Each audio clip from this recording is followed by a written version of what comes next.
think probably the focus for us was that our numbers for teen pregnancies had increased significantly.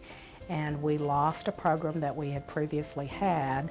And when that program was over, we began to see more and more girls were getting pregnant. And the school nurses and our teen pregnancy coordinator, Pat Snyder, and I were very concerned about that.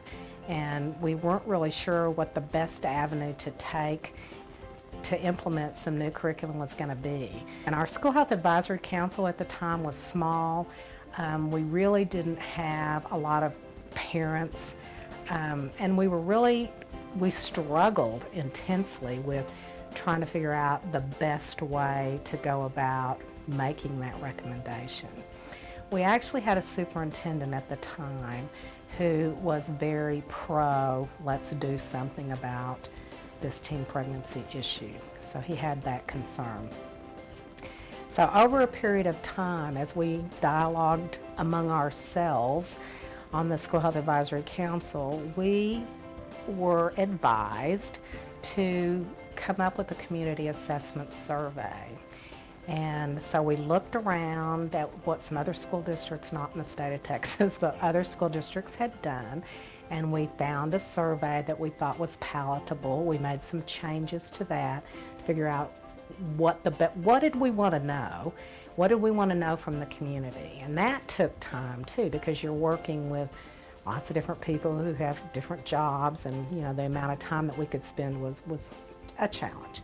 But when we came up with the assessment survey, the first thing that we decided to do was tell people about our teen pregnancy rate, and then we defined abstinence-only curriculum and abstinence plus curriculum, okay? So that was kind of our preamble. And then we asked the question, we as a school district are concerned about the fact that we have an increasing number of teen pregnancies.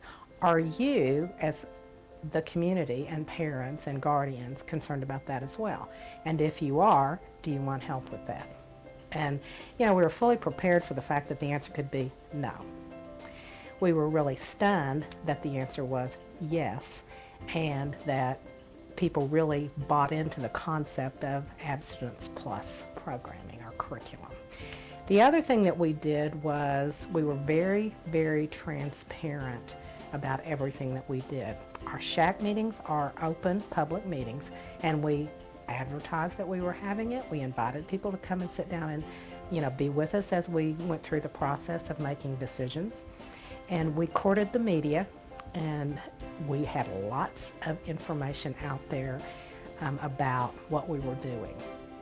And as we got closer and closer to deciding that we were going to make some recommendations, we just continued to invite people to come in so that they could, even if they weren't members of our SHAC, and it's pretty defined about who's a member of your SHAC and a voting member, but they still were able to have discussion, have their questions answered. Once we did the survey, then we took those results and went public with that. And we did that on our district website. We did that in the newspaper. We did interviews too. So people were aware that we were getting there. Something was happening, and it was pretty exciting. Every time that we spoke about teen pregnancy, we never spoke about it from a concern of kids' morals, whether it's right, wrong, having, intercourse when you're 14 and 15 years old. We talked about it as a public health issue. We actually had collected some anecdotal information that some of the girls shared with us, and it's not required, and we certainly didn't ask for it, but they would tell us what their STI status was as well. And so anecdotally, we collected data that looked like about 94% of our teen moms had an STI. And so that was a very impactful piece of information to share as well, because not only were they pregnant and young, they also had a sexually transmitted illness.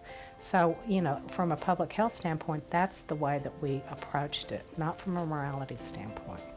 So that worked out, effectively for this community. It's a very conservative community, and we were really pretty stunned that we were successful. What they cared about was Midland, Texas, USA. And so we just talked about our numbers. We did talk about, this is a national crisis, it's a state crisis, we're concerned about that, but what we're really concerned about is what's happening in Midland, Texas. So we try to keep it focused on us, because that's what we care about, is Midland, Texas. And if then you can take what happened here and utilize that someplace else, fabulous.